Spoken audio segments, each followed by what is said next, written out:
नमस्कार दोस्तों, हमसे लेकर आया हूँ समकालीन भारत से नया। आपको कल आपको हम पढ़ाए थे संसाधन, तो आज हम बताते हैं जो है भू संसाधन क्या है। भू संसाधन के अंतर्गत हम आपको बताएंगे जो मिट्टी है वो मिट्टी में उर्वरता किस में ज़्यादा है, किस में कम है, कहाँ कौन सी मिट्टी पाई जाती है, किस प्रदेश में। तो हम इस पर चर्चा करेंगे। चलिए हम आगे शुरुआत करते हैं। तो चलिए हम सबसे पहले बात करते हैं जलोढ़ मृदा।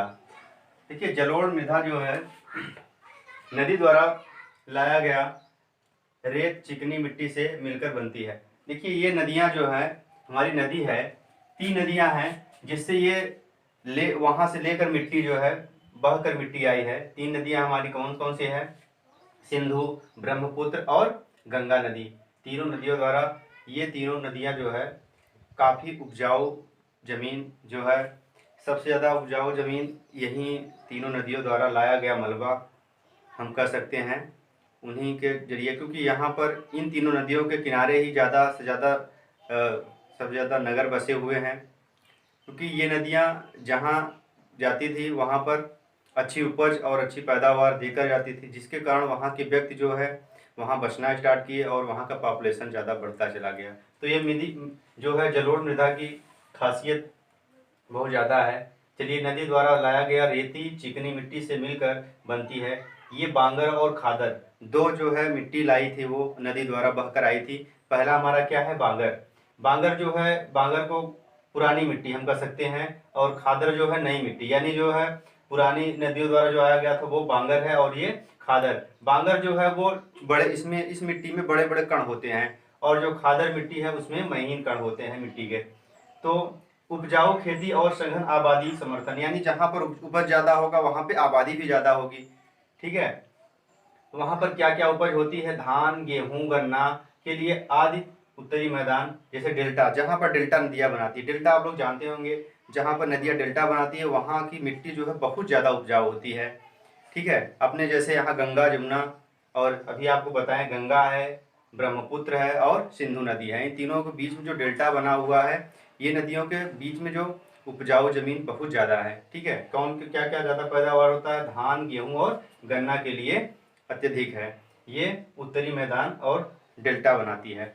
अब हम बात कर लेते हैं लाल और पीली मृदा क्या है।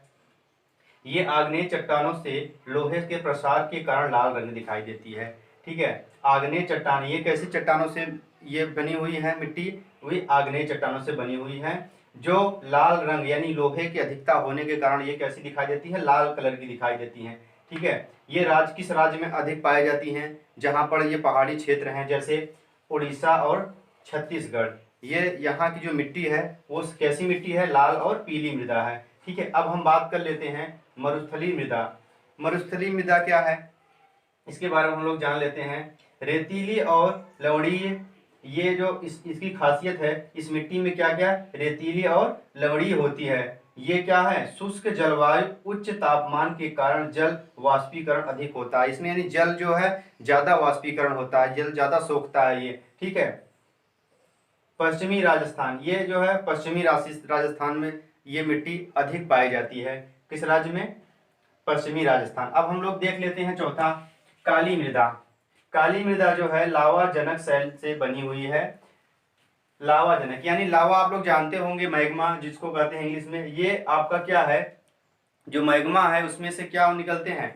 ये जो निकलती है धीरे धीरे उसके फुहार तरफ लावा जो आग है वो निकलते निकलते धीरे धीरे कर वो शांत हो जाता है, यानी लावा जनक शैल से बनी हुई है। इस मिट्टी में कपास की खेती के लिए अनुकूल है, यानी कपास की खेती इसमें और अत्यधिक ज्यादा की जा सकती है, क्योंकि ये कपास के लिए अनुकूल है। नमी धारण करने के लिए उच्च क्षमता, यानी इसमें अगर एक बार पानी भर दिया जाए तो ये काफी समय तक इसमें नमी बनी रहती है।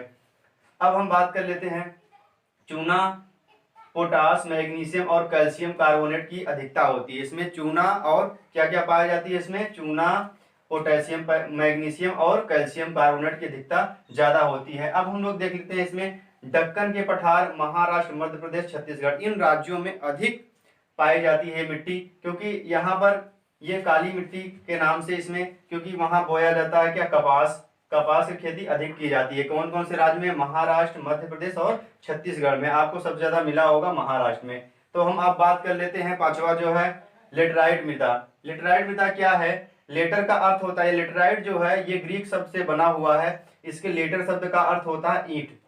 लेटर शब्द का क्या होता है? ईंट। लेटराइट जो है एक ग्रीक भाषा है। लेटराइट द्वारा अधिकतर गहरी तथा अम्लीय, जो अम्लीय यानी जो है इसका पीएच मान 6.0 होता है, यानी 6.0 से अधिक होता है।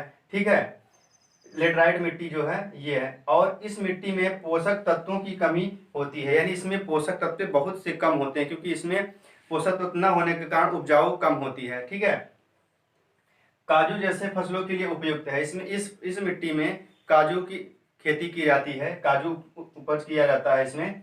जैसे ये कहाँ कहाँ मिट्टी पाई जाती है, जैसे किस राज्य में? केरल, कर्नाटक, मध्य प्रदेश, इन राज्यों में अधिक जो है मिट्टी ये पाई जाती है। ठीक है, लेटराइट मृदा कहाँ पाई जाती है? केरल, कर्नाटक, मध्य प्रदेश। यहाँ पर शोध करके इस मिट्टी को शोध करने के बाद इसे क्या करते हैं? ये इसको उपजाऊ बनाते हैं। तमिलनाडु में चाय और काफी भी उगाई जाती है, क्योंकि इसमें चाय और काफी कैसे उगाते हैं? इस मिट्टी का जो है अच्छी तरीके से इसकी गुणवत्ता को बरकरार रखते हुए इसको करते हैं। ठीक है, अब हम देख लेते हैं छठवें जो है वन मृदा। ये पहाड़ी जंगलों क्षेत्र में पाया जाता है। कहाँ पाया जाता है? ये पहाड़ी जंगलों क्षेत्रों में पाया जाता है। दोमट और सिल्ट मिट्टी जो होती हैं ये मृदाएं उपजाऊ होती हैं। कैसी होती हैं? ये जो होती हैं ये क्या होती हैं? उपजाऊ होती हैं। नदी घाटी के निचले क्षेत्रों में होती है। जो नदियां बहकर जाती हैं उन घाटियों में होती है। ठीक है, घाटियों से जो बहता हुआ पानी होता है वहां पर, उन घाटियों पर सबसे ज्यादा ये मिट्टी पाई जाती है। तो ये मिट्टी हो गई जो खेती करने के लिए उपयुक्त है और कौन कौन से राज्य में है उपयुक्त है। तो ये सारी बातें हम आपको बताएं। ये आप लोग पढ़ना बहुत जरूरी है, क्योंकि पेपर में अधिकतर पूछता है कौन सी मृदा कहाँ पाई जाती है और ये मृदाएं जो है किस राज्य में अधिक उपजाऊ होती हैं, कौन ज़्यादा कम उपजाऊ है, कौन ज़्यादा उपजाऊ है। इनके बारे में आपको इससे पढ़कर आपको पता चल जाएगा कौन से राज्य में ज़्यादा उपजाऊ है। और आपको एक चीज़ और बता दें, जो काली मृदा है ये महाराष्ट्र में खेती अधिक की जाती है कपास की। ये गोदावरी और कृष्णा नदी की घाटियों तक फैली हुई है। ठीक है, तो इस तरीके से आप इसको नोट कर लीजिए कॉपी में और इसको पढ़ लीजिए। ठीक है, तो चलिए इस तरीके से हम वीडियो को समाप्त करते हैं।